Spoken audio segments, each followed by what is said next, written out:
Yeah. Well, some people. Okay, so our aim today is solving trig equations with identities, and here we go. This is a really difficult problem we're going to try and tackle together. Gangster. It's gangster. Do you see this? Do you see this thing right here? Now take a look. Neatness and organization are super important. Do you see where the 2 is? It's not being squared. It's just stuck in that spot. If you see something like this, guess what you have to do? You have to go to your reference table. You have to look up the identities, and you're going to have to make a substitution. So go into that reference table and tell me what kind of options do I have for cos 2x, or cos 2a as it's written on there.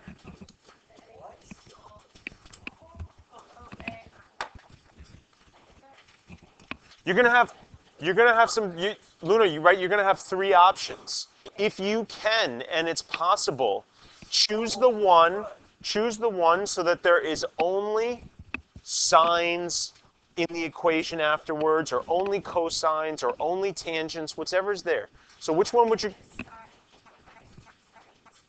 That's perfect. So here's what we're gonna do.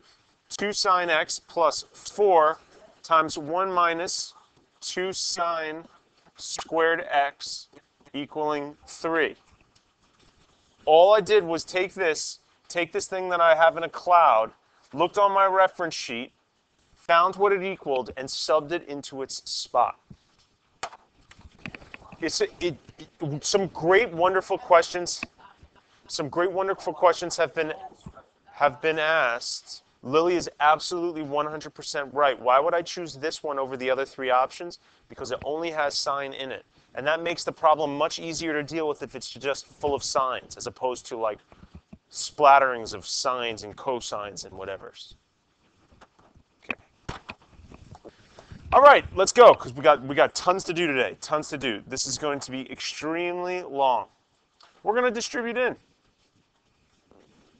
So you get 2 sine x plus 4 minus 8 sine squared x equaling 3.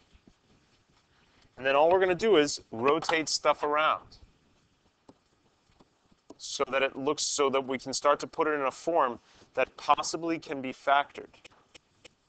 Whoops, what's going on here? Sorry about that. Having technical difficulties.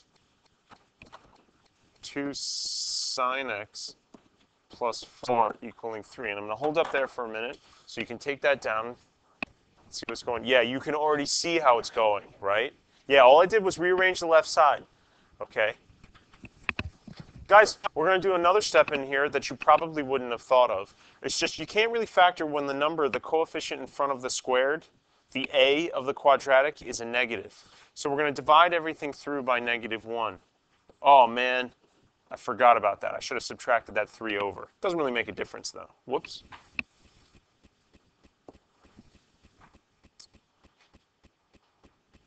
Divide by -1. And so here we have 8 sine squared x plus 2 sine minus 2 sine x minus 4 equals -3. And then I forgot to do this, but it really doesn't make a difference. I need to set it equal to 0 so I can try and factor and solve it. So it's like 0 equals -1 minus 2 sine x. And then we have 8 sine squared x. So from here, there's different strategies that you could go. I think one very smart thing that we can do is we could say, to make it more pleasing on the eyes, let something like, could be any variable, let y equal sine x, so that you can see more clearly, perhaps, where we'd be headed. You have to somehow factor that. Whether it's by completing the square, whether it's by factoring, whether it's by guessing or checking, whether it's by, what else? You could do the AC method. What ridiculous formula can we use?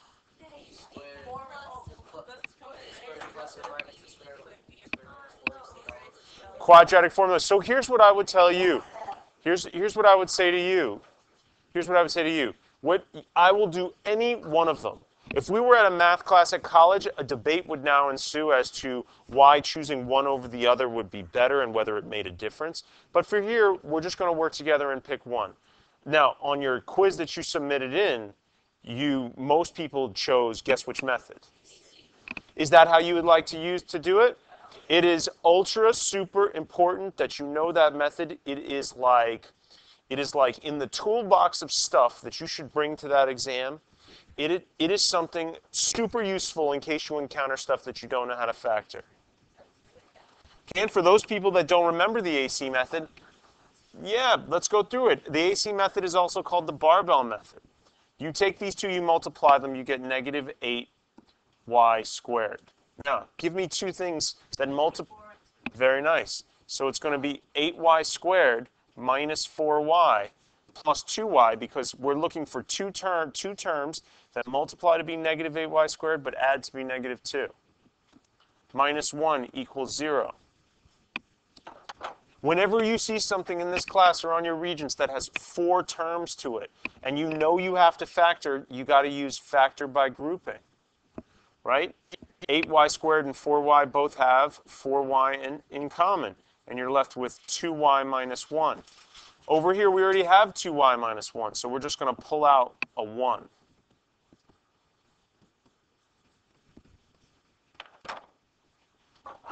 And then you take this, you put it together in a parenthesis. You take one of these, you put it in a parenthesis next to it, and it's factored. Let's do this, man. So now, check it out. We're going to do 4y plus 1 equals 0, 4y equals negative 1, y equals negative 1/4, and then we will, whoops, let me do it so that I don't use up too much room. Y equals negative 1/4. And then we're going to sub back. Since y equaled sine x, the sine of x equals negative 1/4. Do it to the other side also as well. 2y minus 1 equals 0. 2y equals 1. Y equals a half. And so sine x equals a half.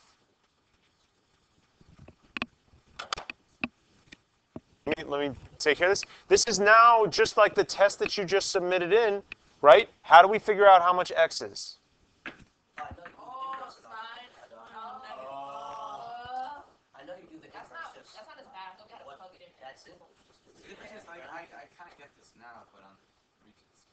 Well, we're going to try. What can I tell you, buddy? What can I tell you? Maybe the rest of your Regents will be so solid that you won't even need this. You'll be like, I can get most of it. I know I'm not going to get the whole thing. So inverse it. Tell me, what is it to the nearest degree? Chill. To the nearest degree, if it's 14. So x is approximately 14 degrees. Is it positive or negative? Okay, that's a problem because the initial set of restrictions in the problem told us that x had to be between 0 and 360. So you know what we're going to have to do? No.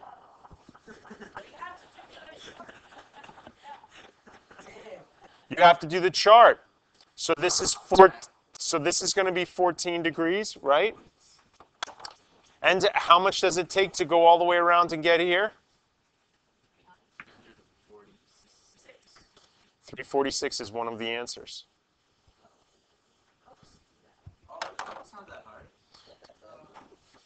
Then we got to do it again. Because sine is also negative in this quadrant right here.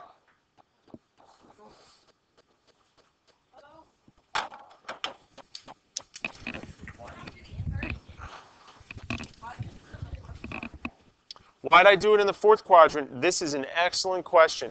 Because ultimately you want to look up over here and say to yourself, look, sine of the angle produced a negative number. In what quadrants is sine negative? A, S, T, C? Yeah. So it's 196. 94. Oh man, you guys are amazing because I tell you, first period was yelling out. 225, 314. I'm like, what are you talking about, man? They're like, I don't know. It sounded good. Okay, all right. So we're going to do this to the other side now as well. Oh, inverse the answer. Yeah. Find out how much x is. X equals 30 degrees. Now that fits. That's between 0 and 360. So that's one of the answers. You want me to show you, or you trust my opinion? Oh, I like drawing it anyway. It's too bad. Yeah. But,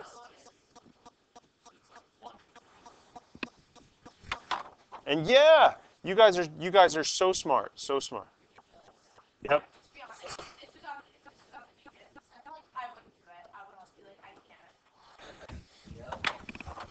They- Here we, Lil, there's a reason we have a time limit, and you're not allowed to leave before 2 hours to prevent people from giving up.